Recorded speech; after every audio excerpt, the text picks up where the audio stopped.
नमस्कार दोस्तों, आप लोगों का हमारे चैनल पर फिर से एक बार स्वागत है। दोस्तों, हम लोग जो एसएससी एमटीएस 2024 की तैयारी के लिए प्रीवियस ईयर क्वेश्चन का लगातार एनालिसिस कर रहे हैं।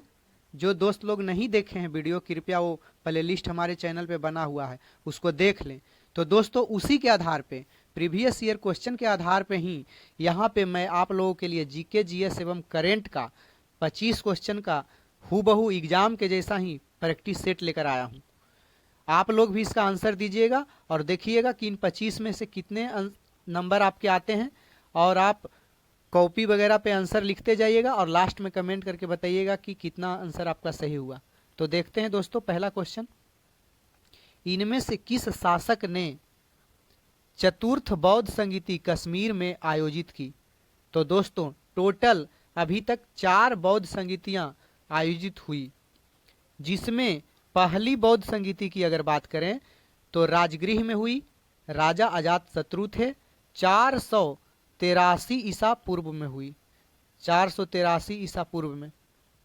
जबकि दूसरी बौद्ध संगीति की अगर बात करें तो दूसरी बौद्ध संगीति वैशाली में हुई, काला शोक राजा थे उस समय, 383 ईसा पूर्व में हुआ, सवाकामी अध्यक्ष थे। तीसरी बौद्ध संगीति की अगर बात करें तो तीसरी बौद्ध संगीति पाटलिपुत्र, जिसको पटना बोलते हैं, वहां हुई, राजा उस समय अशोक थे, और 251 ईसा पूर्व में हुई। जबकि चौथी और लास्ट बौद्ध संगीति कुंडलबन कश्मीर में हुई, राजा उस समय कनिष्क थे, और ईसा की पहली शताब्दी में हुई, ईसा की पहली शताब्दी में हुई, और उस समय अध्यक्ष पूछता है दोस्तों वसुमित्र थे। तो नेक्स्ट क्वेश्चन देखते हैं, चारों बता दिए हैं। आप लोग कमेंट करके ये बताइएगा कि ऐसी कौन सी बौद्ध संगीति हुई जिसके बाद बौद्ध धर्म 2 भागों हीनयान एवं महायान में बट गया। आपका कमेंट का स्वागत रहेगा। नेक्स्ट क्वेश्चन देखते हैं, भारतीय राष्ट्रीय कांग्रेस द्वारा किस दिन को पूर्ण स्वराज दिवस घोषित किया गया? तो दोस्तों, 1929 में लाहौर अधिवेशन हुआ था। यहाँ सबसे पहले जो है जवाहरलाल नेहरू ने लाहौर में रावी नदी के किनारे भारतीय तिरंगा फहराया था। उसी के एक साल के बाद, यानी उसी के अगला साल में 26 जनवरी 1930 को कांग्रेस द्वारा पूर्ण स्वराज मनाने की घोषणा हुई। और चूंकि इस दिन को लोग भूल न जाए, इसलिए जब 26 जनवरी 1950 को देश गणतंत्र हुआ तो उन्हीं के याद में 26 जनवरी को मनाया जाता है गणतंत्रता दिवस। तो याद रखेंगे, दूसरा का आंसर बिल्कुल ये सही हो जाएगा। अगर भारतीय राष्ट्रीय कांग्रेस की स्थापना की बात करें तो 1885 में इसका स्थापना हुआ। ए.ओ. ह्यूम के द्वारा किया गया। W.C. बनर्जी इसके प्रथम अध्यक्ष थे, और 72 प्रतिनिधि इसमें पहला सम्मेलन में भाग लिया था। नेक्स्ट क्वेश्चन देखते हैं दोस्तों, ये बी ऑप्शन तो जान ही रहे, 15 अगस्त 1947 को देश आजाद हुआ। 1923 में स्वराज पार्टी का गठन किसने किया? तो 1923 की अगर बात करें तो इससे पहले थोड़ा सा चलिए, 1920 में एक असहयोग आंदोलन हुआ था, गांधी जी के द्वारा स्टार्ट किया गया था। असहयोग आंदोलन से असंतुष्ट बहुत सारे कांग्रेसी नेता हुए और असंतोष उन लोगों में फैल गया। इसी से अलग होके C.R. दास, चित्तरंजन दास एवं मोतीलाल नेहरू दोनों ने अपना एक पार्टी बनाया, जिसका नाम 1923 में उन्होंने स्वराज पार्टी रखा। तो इसको याद रखिएगा। महात्मा गांधी को राष्ट्रपिता कहा जाता है। सरदार वल्लभ भाई पटेल जो है पूरे भारतीय रियासत को एक किए, और B.R. अम्बेडकर को भारतीय संविधान का निर्माता कहा जाता है। नेक्स्ट क्वेश्चन देखते हैं, भारतीय संविधान का कौन सा अनुच्छेद भारतीय निर्वाचन आयोग की स्थापना से संबंधित है? तो भारतीय निर्वाचन आयोग यानी कि चुनाव आयोग की स्थापना से संबंधित अनुच्छेद 324 है दोस्तों। जब तक मैं क्वेश्चन पढ़ता हूं तब तक आप लोग आंसर दे दीजिएगा, क्योंकि उतना टाइम नहीं है सभी को ऑप्शन बोलने का और ये करने का। तो 324 में भारतीय चुनाव आयोग की स्थापना के बारे में कहा गया है। अगर भारतीय संविधान की भाग की बात करें तो इसका वर्णन, चुनाव आयोग का वर्णन भाग 15 में है भारतीय संविधान के। यह एक स्वायत्त संवैधानिक आयोग है और चुनाव आयोग की स्थापना अगर पूछे तो 25 जनवरी 1950 को हुई, इसको भी याद रख लीजिएगा। अगर 148 की बात करें तो यह भारत के नियंत्रक एवं महालेखा परीक्षक के बारे में वर्णन करता है। अनुच्छेद 342 की बात करें तो 342 के पहले आप लोग जान लीजिए 341 में भारत के एससी के अंतर्गत जितने जाति के लोग आते हैं सबके लिए विशेष प्रावधान है, और 342 में एसटी के लिए विशेष प्रावधान है। 325 की बात करें तो भारत में किसी भी व्यक्ति को धर्म, जाति, लिंग ये सब के आधार पर वोट देने की मनाही नहीं है, यानी वोट देने के लिए अयोग्य, अपात्र घोषित नहीं किए जाएंगे, ऐसा वर्णन है 325 में। नेक्स्ट क्वेश्चन देखते हैं, भारत के किस राज्य में वन्य जीव अभयारण्य सबसे अधिक संख्या में है? कर्नाटक, तमिलनाडु, महाराष्ट्र और मध्य प्रदेश। तो दोस्तों एक होता है नेशनल पार्क और एक होता है वन्य जीव अभयारण्य। तो वन्य जीव अभयारण्य की अगर बात करें तो महाराष्ट्र में वन्य जीव अभयारण्य सबसे ज़्यादा है। अभी जब तक वीडियो बना रहा हूँ तब तक महाराष्ट्र में वन्य जीव अभयारण्य की संख्या 50 है, जबकि मध्य प्रदेश को सोया प्रदेश कहा जाता है, क्योंकि यहाँ सोयाबीन के उत्पादन बहुत होता है। मध्य प्रदेश को हृदय प्रदेश भी कहते हैं, क्योंकि पूरे भारत के ये मध्य में है प्रदेश, बीच में प्रदेश होने के कारण इसे मध्य प्रदेश कहा गया। और मध्य प्रदेश को टाइगर स्टेट के भी नाम से जानते हैं। मध्य प्रदेश में सबसे ज़्यादा नेशनल पार्क भी है, इसको भी याद रखिएगा। नेक्स्ट क्वेश्चन देखते हैं। अच्छा, मध्य प्रदेश में नेशनल पार्क की संख्या टोटल 10 है दोस्तों, इसको भी याद रखिएगा। ऐसा कौन सा राज्य है जहाँ कोई नेशनल पार्क नहीं है? तो इसको भी याद रख लीजिएगा, पंजाब है जहाँ कोई नेशनल पार्क नहीं है। और भारत का सबसे पहला national park Jim Corbett national park 1936 में इसका स्थापना हुआ था, जिसको कि पहले हेली नेशनल पार्क के नाम से जानते हैं। नेक्स्ट क्वेश्चन देखते हैं। ग्रीनलैंड इनमें से किसका भाग है? तो दोस्तों ग्रीनलैंड दुनिया का सबसे बड़ा द्वीप है, जो कि राजनैतिक दृष्टिकोण से डेनमार्क के अधीन है, जबकि भौगोलिक रूप से यूएसए अमेरिका यानी उत्तरी अमेरिका के अंतर्गत आता है। फिनलैंड को 1000 झीलों की भूमि कहा जाता है, इसको भी याद रखिएगा। नेक्स्ट क्वेश्चन देखते हैं। भारत में औद्योगिक क्षेत्र की उपलब्धि को मापने के लिए कौन सी औद्योगिक उत्पादन का सूचकांक जारी करती है? भारत में औद्योगिक क्षेत्र की उपलब्धि को मापने के लिए कौन सी संस्था इनमें से है जो औद्योगिक उत्पादन का सूचकांक जारी करती है? तो दोस्तों इसका बिल्कुल आंसर सही हो जाएगा NSO, राष्ट्रीय सांख्यिकी कार्यालय। इससे पहले CSO, केंद्रीय सांख्यिकी संगठन इसका जो है जारी करती थी औद्योगिक क्षेत्र की उपलब्धि, लेकिन अभी उसके जगह पे राष्ट्रीय सांख्यिकी कार्यालय आ गया है। नेक्स्ट क्वेश्चन देखते हैं। गर्म करने पर अर्धचालक का प्रतिरोध क्या होता है? ऐसे क्वेश्चन बराबर पूछे जाते हैं दोस्तों, इसलिए याद रखिएगा कि गर्म करने पर अर्धचालक का प्रतिरोध याद रखेंगे कि घटता है, क्योंकि चालक की अगर बात करें कि चालक का प्रतिरोध क्या होता है, तो चालक में को गर्म करते हैं तो चालक के अंदर जो अणु होता है उसके कंपन के कारण प्रतिरोध बढ़ जाता है। चालक में याद रखेंगे कि गर्म करने पर चालक का प्रतिरोध बढ़ता है, जबकि अर्धचालक का प्रतिरोध घटता है। क्यों? ये तो चालक में अणु के कारण प्रतिरोध बढ़ जाता है, अर्धचालक में घटता कैसे है? तो अर्धचालक में इलेक्ट्रॉन के उपस्थिति के कारण जो है प्रतिरोध घट जाता है। बहुत सारे प्रतिरोध अर्धचालक हैं, जैसे germanium, arsenic, antimony, bismuth, silicon, ये सब अर्धचालक के अंतर्गत आते हैं दोस्तों। नेक्स्ट क्वेश्चन देखते हैं। प्रकाश वर्ष इनमें से किसकी इकाई है? तो प्रकाश वर्ष जान लीजिए, आप लोग वीडियो रोक करके भी आंसर दे सकते हैं, मैं लगातार बोलते चल जाऊंगा। प्रकाश वर्ष समय की, गति की, दूरी की, प्रकाश वर्ष की तीव्रता की। तो प्रकाश वर्ष दूरी की मात्रक है।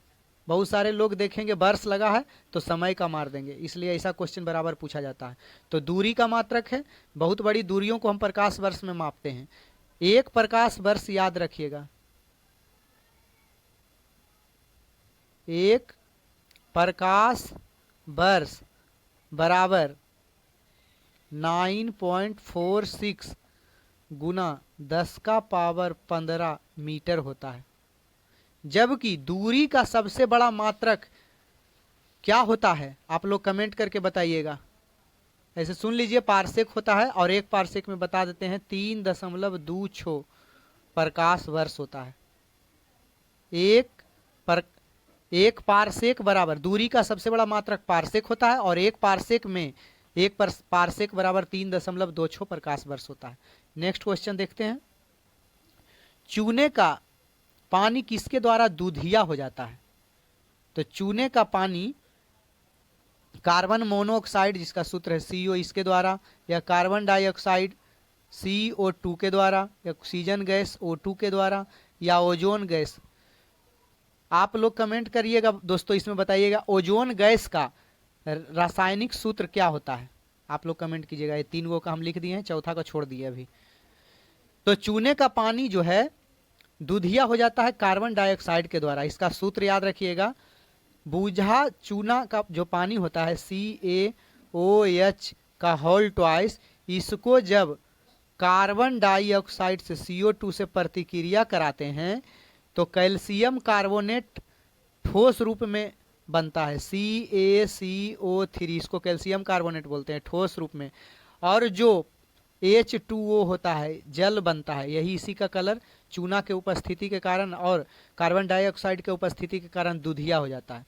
तो CaOH का होल ट्वाइस को प्रतिक्रिया जब CO2 से कराते हैं तो कार्बन का ये CaCO3 बनता है प्लस H2O बनता है। अच्छा, अगर याद रखेंगे कि ओजोन गैस का, कमेंट करके बताइएगा कि रासायनिक सूत्र क्या होता है। यूरिया में कौन कौन तत्व उपस्थित होते हैं? बहुत बार हम गांव में किसान उसान के बाल बच्चे होंगे तो पता ही चलता है, सबको जानते ही हैं। यूरिया में कौन कौन तत्व होते हैं? तो सबसे पहले इसका सूत्र लिखते हैं। CONH2 का होल ट्वाइस होता है दोस्तों इसका। या फिर बहुत सारे दोस्त ऐसे रटे होंगे NH2 CONH2। इसमें देखिए कौन कौन है, चारों में कौन ऑप्शन आता है? एन है, तो किस में है? एन ये दोनों में है, C और D वाला ऑप्शन में। H भी है तो H भी दोनों में है। C किस में है? तो D ऑप्शन में। C कार्बन भी है, हाइड्रोजन भी है, नाइट्रोजन भी है, ऑक्सीजन भी। यहाँ भी देखिए कार्बन है, हाइड्रोजन है, नाइट्रोजन है, 3 हो गया, और ऑक्सीजन 4। ये D ऑप्शन बिल्कुल सही हो जाएगा। एग्जाम में बराबर पूछा जाता है दोस्तों कि यूरिया में नाइट्रोजन कितना % होता है? तो याद रखेंगे 46% होता है यूरिया में नाइट्रोजन। यूरिया को कार्बामाइड भी कहते हैं, याद रखेंगे। और यूरिया मानव मूत्र में या स्तनधारियों के मूत्र में पाया जाता है।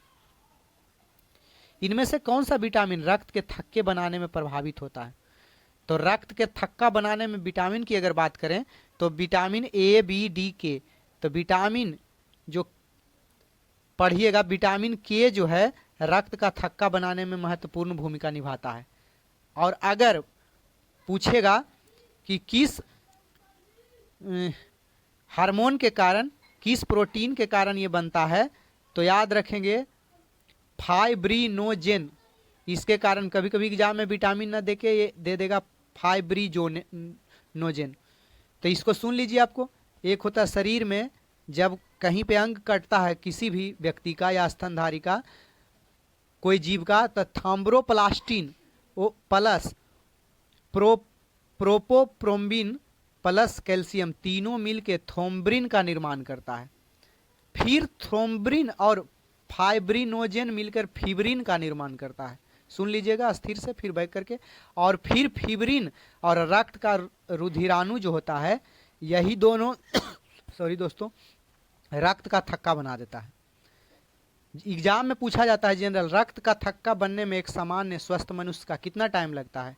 तो सामान्य रूप से रक्त का थक्का बनने में 2 से 5 मिनट का टाइम लगता है दोस्तों, 2 से 5 मिनट।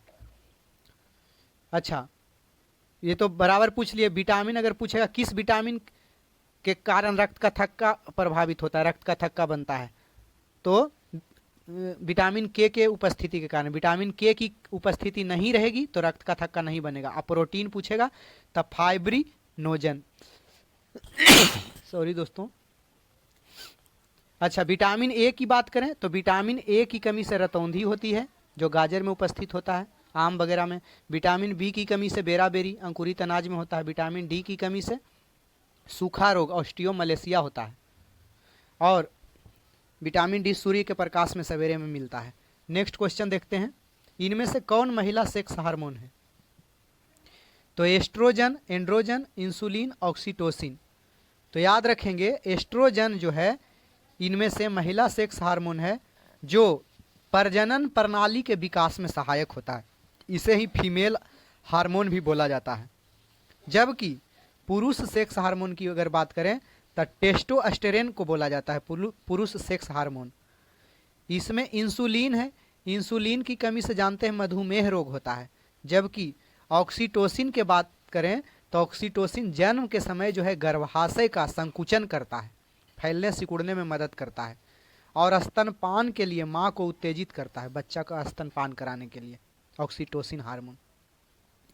नेक्स्ट क्वेश्चन देखते हैं, कथक नृत्य के पुरोधा पंडित बिरजू महाराज का संबंध किस घराने से? अक्सर जो होते हैं कलाकार लोग, उनका घराना पूछ लिया जाता है। जैसे पूछा जाता है कि तानसेन का घराना कौन है, तो ग्वालियर घराना से है। तानसेन का मकबरा भी ग्वालियर में बना हुआ है। लखनऊ घराना से कौन संबंधित है? तो यही पंडित बिरजू महाराज लखनऊ घराना से संबंधित है। भिंडी बाजार घराना से कौन संबंधित है? तो एक छज्जू खां करके फेमस गायक थे, उनका संबंध भिंडी बाजार घराना से है। जबकि मेवाती घराना की अगर बात करें तो पंडित जसराज का नाम सुने होंगे आप। आज से 1-2 साल पहले करेंट इनका आया था कि पंडित जसराज के नाम पर नासा वाले वैज्ञानिक ने एक क्षुद्र ग्रह का नाम रखा था। तो पंडित जसराज मेवाती घराना भिंडी बाजार से, छज्जू खां लखनऊ घराना से, बिरजू महाराज ग्वालियर से, तानसेन।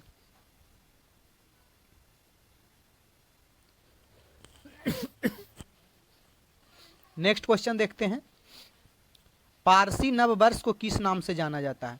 जो सभी धर्म में नए वर्ष को अलग अलग नाम से जाना जाता है दोस्तों। इसी में पारसी नव वर्ष को नवरोज के नाम से जाना जाता है।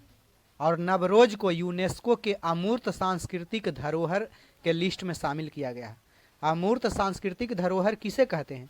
तो ऐसे सांस्कृतिक धरोहर को अमूर्त सांस्कृतिक धरोहर बोलते हैं जिसको देख सकते हैं, अनुभव कर सकते हैं, लेकिन छू नहीं सकते हैं। आप लोग कमेंट करके बताइएगा कि भारत में अमूर्त सांस्कृतिक धरोहर अभी नया कौन बना है? टोटल बता देता हूं दोस्तों, टोटल भारत में अमूर्त धरोहर की संख्या 14 है। नया वाला का आप लोग कमेंट कीजिएगा कि नया कौन है।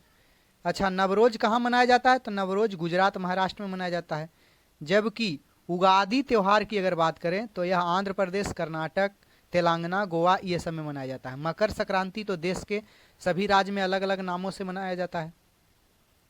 गुड़ी पड़वा महाराष्ट्र में मनाया जाता है दोस्तों।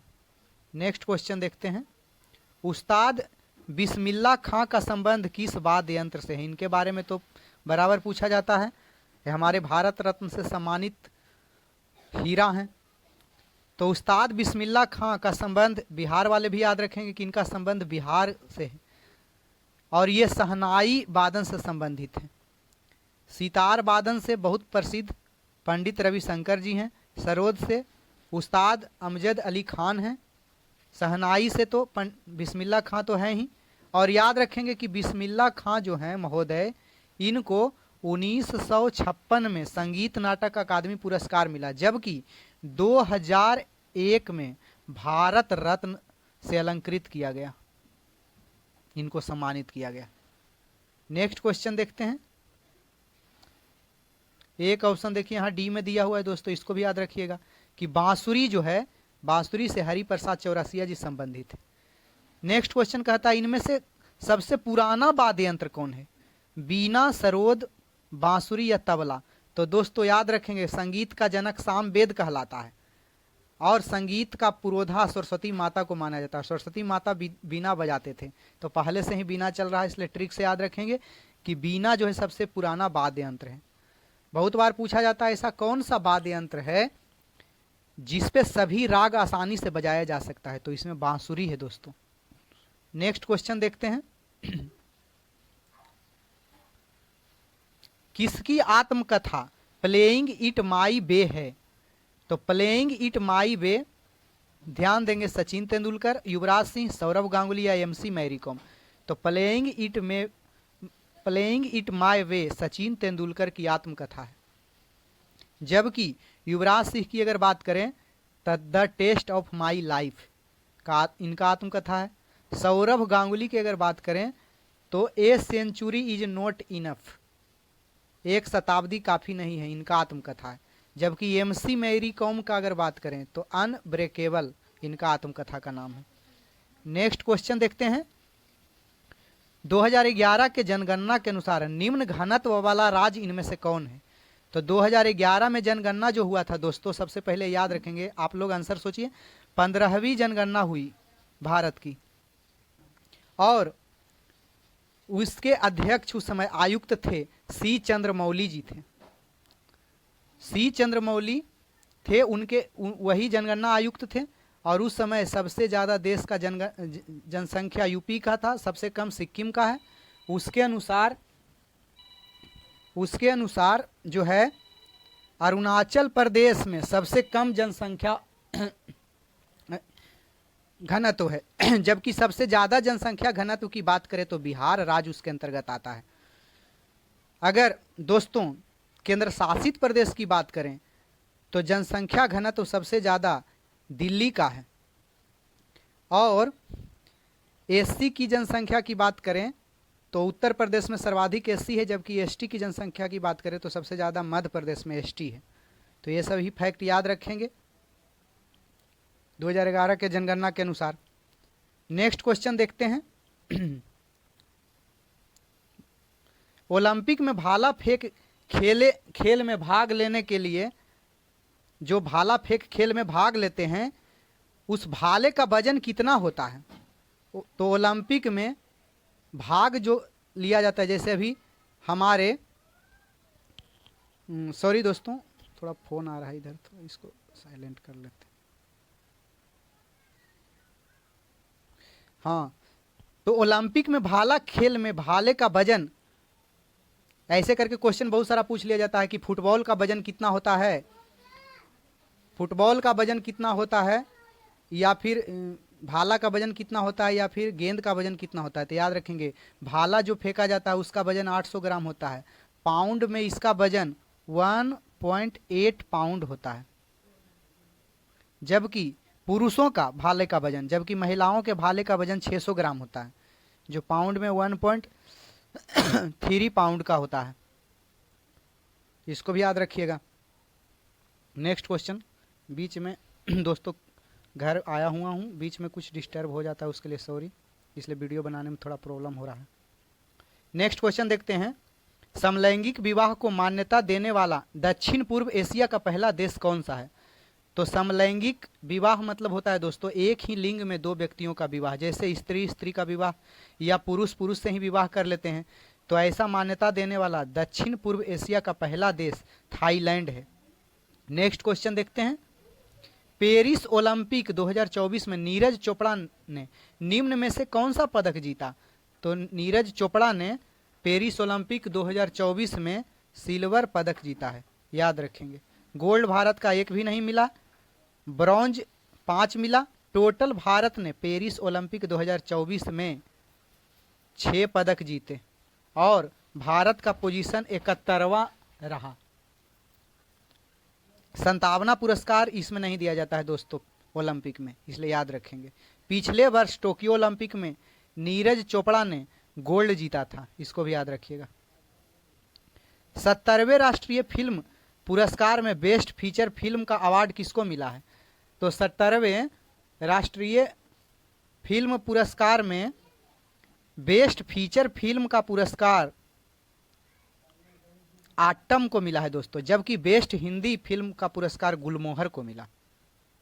स्त्री 2 100 करोड़ कमाने वाली भारत की चौथी मूवी बन गई है और कल की बाहुबली फिल्म का जो हीरो है प्रभास, उन्हीं का ये पिक्चर है, तो याद रखेंगे। बेस्ट एक्टर का अवार्ड 70वां राष्ट्रीय फिल्म में किसको मिला? तो ऋषभ शेट्टी को मिला, फिल्म कांतारा में उन्होंने अभिनय किया था और डायरेक्शन किया था। अब बेस्ट एक्ट्रेस में नीति मेनन को मिला था, याद रखिएगा।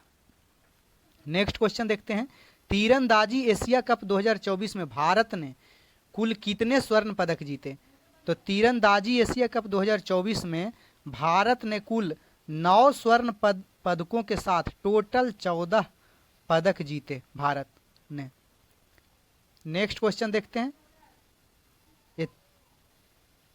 अच्छा, तीरंदाजी के बारे में ये भी याद रखेंगे कि तीरंदाजी एशिया कप जो कहाँ हुआ था दोस्तों, तो इसको भी लगातार में आप लोग याद ही रखिएगा कि तीरंदाजी एशिया कप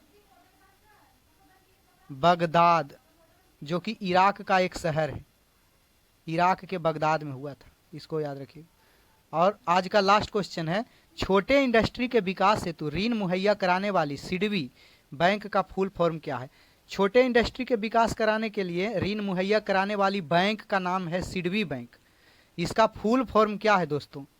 तो इसका फुल फॉर्म याद रखिएगा, आप लोग स्टॉप करके आप लोग आंसर सोच लीजिए, मैं बता देता हूँ। Small industry development bank of India. आप जाते जाते एक कमेंट करके बताइएगा कि सिडबी बैंक का स्थापना कब हुआ था। जो मेरे दोस्त पहले मेरा सेट देख रहे हैं उन्हें पता होगा। तो बहुत बहुत धन्यवाद। आप लोग लाइक, सब्सक्राइब और शेयर भी करते रहिए ताकि मेरा मनोबल बढ़ते रहे। अपने सभी दोस्तों के पास शेयर कीजिए मेरा वीडियो और फैमिली को बढ़ाइए। तो आज का वीडियो यहीं पे समाप्त करते हैं, फिर से मिलते हैं नए वीडियो में, तब तक के लिए धन्यवाद।